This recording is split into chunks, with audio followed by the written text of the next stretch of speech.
Lalbagh പാർക്കിലേക്കുള്ള entrance fees അഡൽട്ടിന് 50, കുട്ടികൾക്ക് 20 റുപ്പീസാണ്. ഇതാണ് ലാൽബാഗിൻ്റെ എൻട്രൻസ്. മനോഹരമായ ഉദ്യാനമാണ് ലാൽബാഗ്. അതിൻ്റെ എൻട്രൻസ് ഗേറ്റ്, മെയിൻ ഗേറ്റാണിത്. മലയാളത്തിലെ നിരവധി സിനിമകൾ ഇവിടുന്ന് ചിത്രീകരിച്ചിട്ടുണ്ടെന്നാണ് മനസ്സിലാക്കുന്നത്. വളരെ നീറ്റ് ആയി നിലനിർത്താൻ അവർ പ്രത്യേകം ശ്രദ്ധിക്കുന്നുണ്ട്. ഒട്ടേറെ ജോലിക്കാർ വർക്ക് ചെയ്യുന്നൊരു സ്ഥാപനമാണിത്.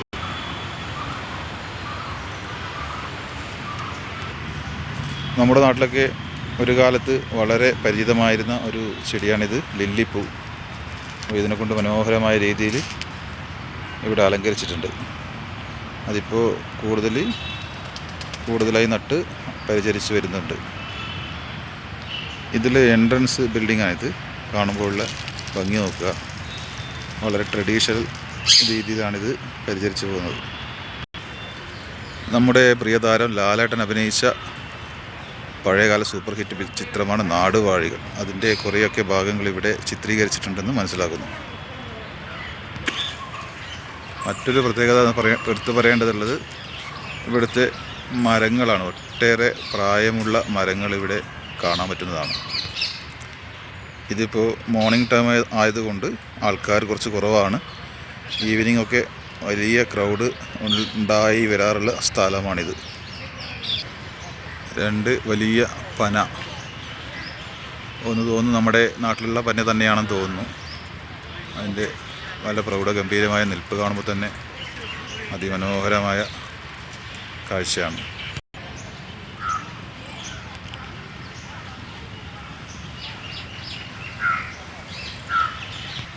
നമ്മുടെ സ്വന്തം നാടൻ താള് പോലും ഇവിടെ ഭംഗി കൂട്ടാൻ ഇവിടെ എത്തിയിട്ടുണ്ട്. ഒരു പന വളർന്നു വരുന്നുണ്ട്. കുറേയധികം പ്രായമുള്ളൊരു പനയാണിത്.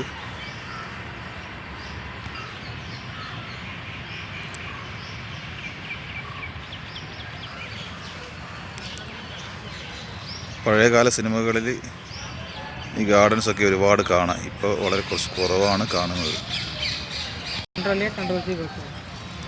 നമ്മളെ തോട്ടവാഴ എന്ന ഗണത്തിൽപ്പെടുന്ന ഐറ്റംസാണിത്. നല്ല ഡിഫറെൻറ്റ് കളറുണ്ട്, അതാണ് ഇതിൻ്റെ പ്രത്യേകത. പണ്ട് കാലത്ത് നമ്മുടെ ഭൂരിപക്ഷം പേരുടെയും ഭവനങ്ങൾ കാണുന്ന ഒരു ഐറ്റമാണ് ഈ തോട്ടവാഴ. എത്ര മനോഹരമായിട്ടാണ് ഇവർ ഇത് ശ്രദ്ധിച്ചു പോകുന്നത് എന്നത് ശ്രദ്ധിക്കുക.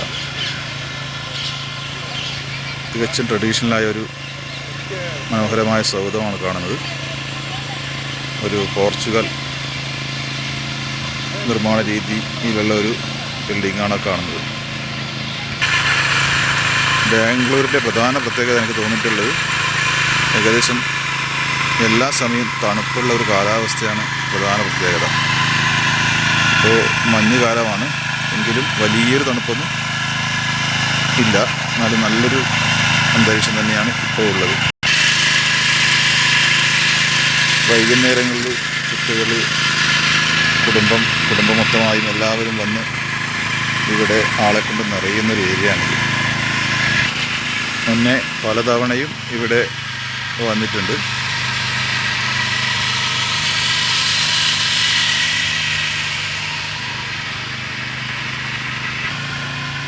പല വൃക്ഷങ്ങളും ബോൺസായി രീതിയിൽ പരിചരിച്ച് പോകുന്നു. അതധികം വളരാതെ ട്രിം ചെയ്ത് കൊണ്ടുവന്നു വളരെ മനോഹരമായ രീതിയിൽ അത് കീപ്പ് ചെയ്ത് പോകുന്നുണ്ട്. ഇവിടെയൊക്കെ വെള്ളം തളിച്ചതായി കാണാം. അത്രമാത്രം അവർ കെയർ ചെയ്യുന്നുണ്ട്. ഒരുപാട് വാഹനങ്ങൾ, വെള്ളം തളിക്കാനുള്ള വാഹനങ്ങളൊക്കെ ഇവരുടെ പ്രോപ്പർട്ടീസിലുണ്ട്.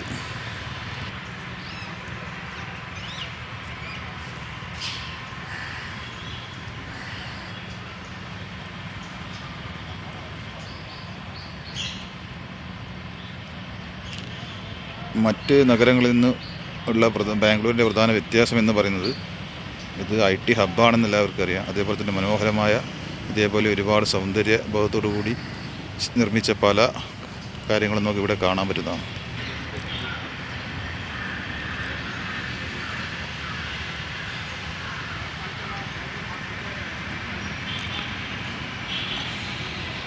രണ്ട് പ്രായമായ ദമ്പതികൾ ആണെന്ന് തോന്നുന്നു. അവർ വാർദ്ധക്യകാലത്തിൽ സന്തോഷിക്കാൻ വേണ്ടി ഇവിടെ വന്നിരിക്കുകയാണ്. നമ്മൾ തിരുവനന്തപുരത്ത് സൂവിലൊക്കെ പോയിട്ടുണ്ട്, അവിടുത്തെ ഇതേപോലെ ഗാർഡനിൽ പോയിട്ടുണ്ട്. പക്ഷെ അവിടെ നിന്നുള്ള വ്യത്യസ്തത ഇവിടെ എന്ന് വെച്ചാൽ ഇവിടുത്തെ ക്ലൈമറ്റാണ്. അവിടെയും മനോഹരമായ ഒരുപാട് ഇതേപോലെ നിർമ്മിച്ചിരിക്കുന്ന പ്രകൃതി സൗന്ദര്യം നല്ല രീതിയിൽ കൈകാര്യം ചെയ്തിരിക്കുന്ന പല ഭാഗങ്ങളും നമുക്ക് കാണാം. നമുക്ക് ഏവർക്കും സുപരിചിതമായ കാറ്റാടി, ഇതൊരു യൂറോപ്യൻ ജന്മസ്ഥലമായ ഒരു വൃക്ഷമാണെന്നാണ് മനസ്സിലാക്കുന്നത്. അതിപ്പോൾ നമ്മുടെ നാട്ടിൽ സുലഭമായിട്ട് കാണാൻ പറ്റും. കാറ്റാടി, ചവോക്ക് എന്ന് നമ്മുടെ മലബാർ ഭാഗങ്ങളിൽ അറിയപ്പെടാറുണ്ട്.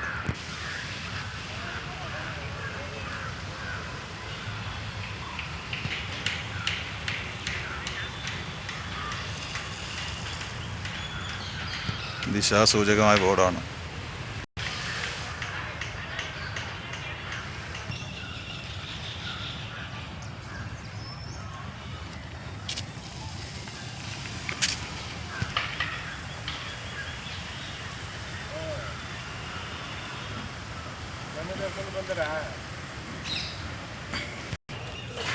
ഒരു വിശ്രമ മന്ദിരത്തിൻ്റെ പണിപ്പുരയിലാണ് ഇവരൊക്കെ. എത്ര പ്രൗഢഗംഭീരമായ നിർമ്മിതിയാണ് ഇതെന്ന് നോക്കൂ. കഴിഞ്ഞൊരു തവണ വരുമ്പോൾ ഇവിടെയൊക്കെ വലിയ ക്രൗഡായിരുന്നു.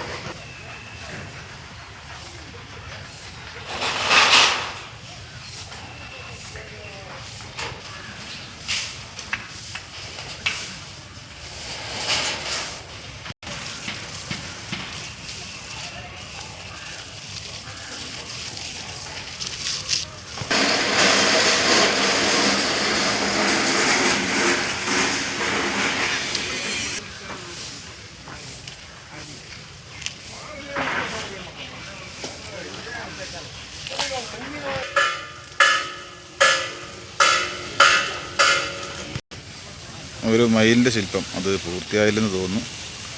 അതിൻ്റെ വർക്ക് പകുതി വെച്ച് നിർത്തിയിട്ടിരിക്കുകയാണ്.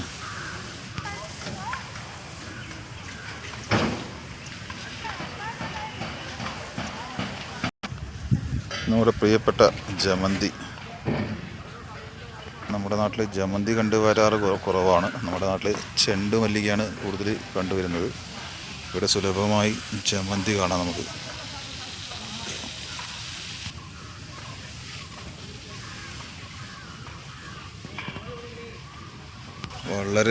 വളരെ സൂക്ഷ്മമായിട്ടാണിത് ഈ രൂപത്തിൽ ആക്കിയിട്ടിരിക്കുന്നത്. നോക്കുക, അത്ര സൗന്ദര്യത്തോടെയാണ് ചെയ്തിരിക്കുന്നത്.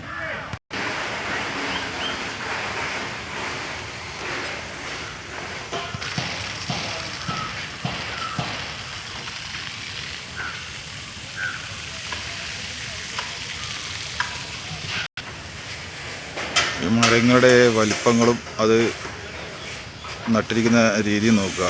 എത്രമാത്രം പ്രായമുണ്ടായിരിക്കും ആ മരങ്ങൾക്കെന്ന് ശ്രദ്ധിക്കുക. അത്ര വർഷം മുന്നേ ഇത് പ്ലാൻ ചെയ്ത് ഡെവലപ്പ് ചെയ്തിരിക്കുന്ന ഒരു പരിപാടിയാണ്. നമ്മുടെ നാട്ടിൽ ഇതേപോലെ ഒരുപാട് പദ്ധതികൾ തുടങ്ങി വെക്കാറുണ്ട്. പക്ഷെ അത് മെയിൻ്റെനൻസിൻ്റെ അഭാവം മൂലം പലതും പാതി വഴിക്ക് നിലച്ചു പോകുന്ന അവസ്ഥയാണ് നമുക്ക് കാണാൻ പറ്റുന്നത്.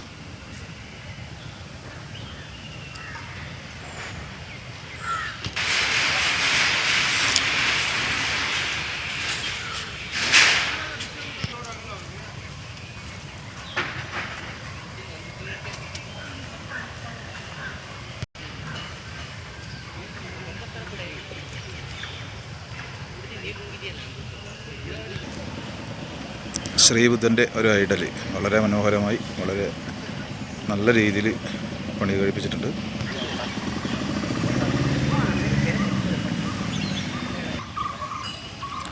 രണ്ട് നീഗ്രോസ് ആണ്.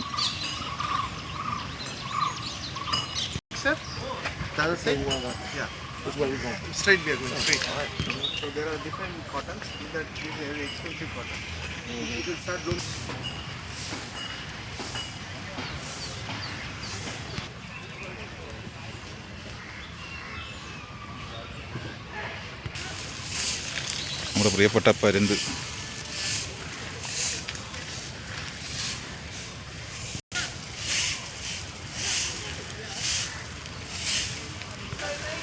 ചിലപ്പോൾ ആരും ശ്രദ്ധിക്കാതെ പോകുന്ന ചില കാഴ്ചകളുണ്ട്. വ്യത്യസ്തമായ അപൂർവ ഇനത്തിൽപ്പെട്ട ഒരു പൂവാണെന്ന് തോന്നുന്നു. നല്ല രീതിയിൽ പന്തലിച്ച് നിൽക്കുന്നു. ഈ ഗാർഡൻ ഈ രീതിയിൽ ആയി വരുന്ന എത്രയോ പേരുടെ പ്രയത്നം കൊണ്ടാണെന്ന് മനസ്സിലാക്കുക. അടുക്കും ചിട്ടയായ കൃത്യമായ പരിപാലനത്തോടു കൂടിയാണ് ഇത് ഈ രീതിയിലായിരിക്കുന്നത്. ഇത് പെട്ടെന്ന് കണ്ടാൽ തോന്നും ഇത് ഈ പാറ പോലെ നമ്മൾ സിമെൻറ്റ് കൊണ്ട് നിർമ്മിച്ചതാണ്. പക്ഷേ അല്ല, ഇത് ശരിയായ പാറയാണ്. ആ പാറയുടെ മേലെ ഒരു ചെറിയൊരു ക്ഷേത്രത്തിൻ്റെ ഗോപുരം പോലെയുള്ളൊരു ഐഡൽ ഉണ്ടാക്കിയിരിക്കുന്നു.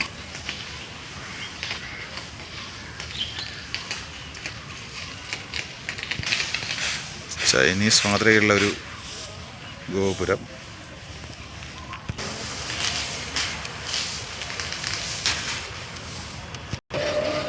സഞ്ചാരികളെ ഈ പാർക്ക് കാണാൻ വന്നവരെ ചുറ്റിക്കൊണ്ടുപോകാൻ ഇതുപോലെയുള്ള കുറേ വാഹനങ്ങളും ഇവിടെ കാണാം.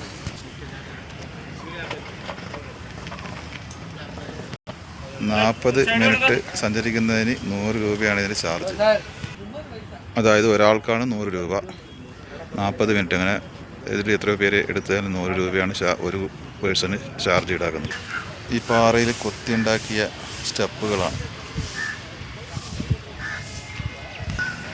ഇവിടെ നമ്മുടെ ചോളം വറുത്തത് ലഭ്യമാണ്. അതുപോലെ സ്നാക്സ് ഒക്കെ, ഫ്രൂട്ട്സൊക്കെ ലഭ്യമാണ്.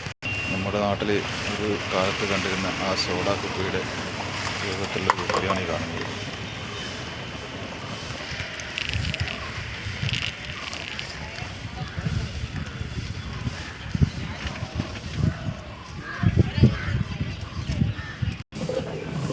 ഇതാണ് ലാൽബാഗ് ഗാർഡൻ്റെ ടോട്ടൽ സ്ട്രക്ചർ.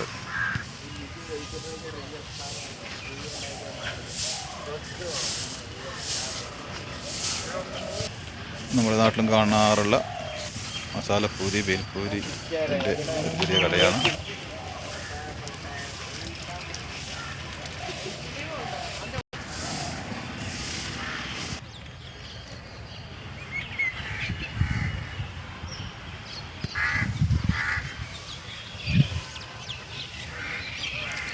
ഇത് ശ്രദ്ധിക്കുക, പൂക്കൾ മാത്രമേ ഉള്ളൂ, ഇല വളരെ കുറവാണ്.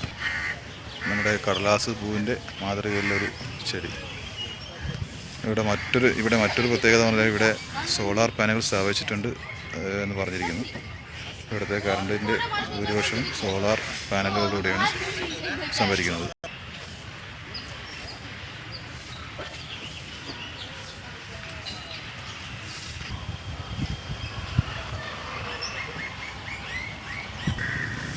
ലാൽബാഗ് പാർക്കിൻ്റെ ഫസ്റ്റ് എപ്പിസോഡ് ഇവിടെ പൂർണ്ണമാവുകയാണ്.